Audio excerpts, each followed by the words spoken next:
देखो सबसे ज़रूरी बात तो ये है कि पीपल रिस्पेक्ट बाउंड्रीज़। अगर तुम्हारी अपनी कोई बाउंड्रीज़ नहीं है तो लोग वो लिबर्टी लेने लग जाएंगे तुमसे, जिससे तुम्हारा वक्त भी ज़ाया होगा, जिससे तुम्हारी लाइफ में कोई वैल्यू ऐड भी नहीं होगी। और ये बीमारी तो है ही, ऊपर से एक और बीमारी है कि तुमको लोगों को प्लीज़ करना है। तुम चाहते हो कि लोग तुमको अच्छा बोले, ठीक है भाई बोल लेते हैं अच्छा, तो बहुत अच्छा इंसान है, तो इस दुनिया का सबसे अच्छा इंसान है। और मेरा काम सिर्फ तू ही कर सकता है, बस तेरे हाथ ही होगा, मैं तेरे भरोसे हूँ। ऐसा कोई बोल देता तो कैसा लगता है, हाँ यार कि यार मैं तो सेवियर कॉम्प्लेक्स जाग जाता है अपने अंदर का वो, कि मैं बचाऊंगा तेरे को, मेरे सिवा कोई नहीं कर सकता ना तो मैं ही करूंगा, है ना। तो इन चीज़ों से तो बचो। पहली चीज़ तो ये है कि नो मैटर तुम किसी के लिए कितना कर लो, वो तुम्हारी बाउंड्रीज ना होने की वजह से रिस्पेक्ट नहीं करेगा, क्योंकि वो होता ही है वो। हर कोई ऐसे लोगों की रिस्पेक्ट करता है जो अपनी रिस्पेक्ट करता हो, अपनी बाउंड्रीज, जिसको पता हो कि देखो यार मेरे को ये चलता है, मेरे को ये नहीं चलता, तो मेरे साथ ये चीज़ मत करो। तो ऐसे लोगों की रिस्पेक्ट हर कोई करता है।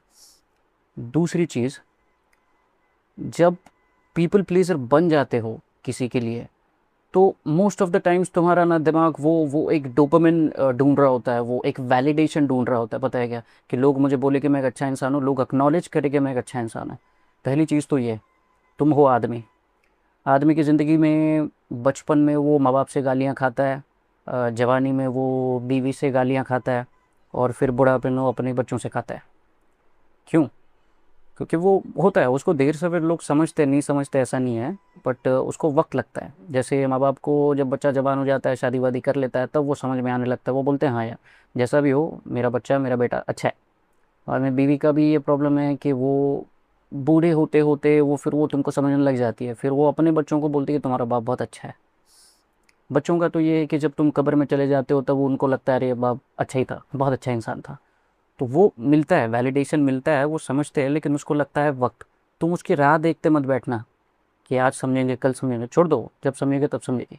कि मतलब जिनके लिए इतना सब कुछ करते हो ना, फिर वो तुमको वैलिडेशन नहीं देते ना, तो तुमको लगता है यार कि मैंने इतना सब कुछ फिर काय को किया, किसके लिए किया, तो नहीं करना चाहिए था। तो नहीं करना चाहिए था, मत करो ना फिर। करो वो जो ज़रूरी है, जो पार्ट ऑफ रिस्पॉन्सिबिलिटी है वो करो, लेकिन कितनों को अंदर लपेटोगे यार। सारी दुनिया की रिस्पॉन्सिबिलिटी तो ले नहीं सकते। सबसे बड़ी सबसे पहली रिस्पॉन्सिबिलिटी तो खुद को लेके होती है। खुद को बड़ा करो। पेड़ जब खुद बड़ा होता है तब जाके बाकियों को छाँव दे पाता है, बाकियों को फल दे पाता है, जो भी दे पाता है वो हवा दे पाता है, जब खुद बड़ा होता है। तुम हो इतने से, 4 टहनियाँ बची है तुम में, क्या करोगे? तुमको जला के तुम 30 सेकंड भी नहीं जलोगे, गर्मी भी नहीं दे सकोगे।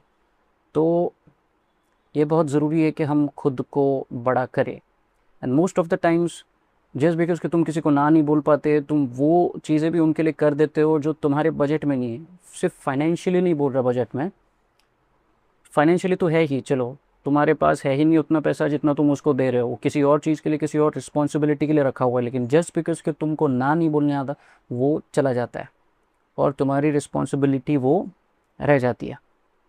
सो this is not a sign of a mature man. You should not do this. This is not masculine. Helping people is good, but तुमको प्रायोरिटाइज अपनी रिस्पॉन्सिबिलिटी करना आना चाहिए, वो बहुत ज़्यादा ज़रूरी है। होता ये है कि जब हम हर किसी की हेल्प करने लग जाते हैं, पीपल प्लीजिंग एटीट्यूड लेके चलने लग जाते हैं, तो लोग हमको एक कन्वीनियंस की तरह देखते हैं, हमको इंसान की तरह नहीं देखते, क्योंकि हमारी कोई आइडेंटिटी नहीं है ना। जिसकी आइडेंटिटी होती है उसको पता होता है कि उसके लाइफ में क्या ज़रूरी है। अब तुम्हारी कोई आइडेंटिटी नहीं है, तो अगर तुम खुद अपनी आइडेंटिटी नहीं रखते तो वो क्यों रखेगा? अगर तुम खुद ही खुद के वक्त की रिस्पेक्ट नहीं करते तो वो क्यों करेगा? है ना, सीधी सी बात है ना वो।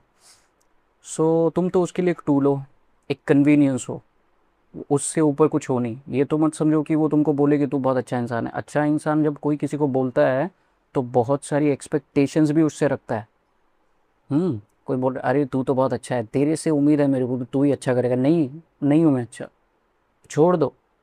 ये बोलने की स्ट्रेंथ आनी चाहिए कि हाँ भाई मैं हूँ अच्छा, लेकिन जिनके लिए हूँ उन्हीं के लिए हूँ, सबके लिए नहीं हूँ। और लोगों के चक्कर में क्या बनते जा रहे हो तुमको भी नहीं पता साला। किसी ने बोल दिया दारू पीते हैं, तुम उसको मना नहीं कर पाते तो पी लेते हो, फिर शराबी बन जाते हो।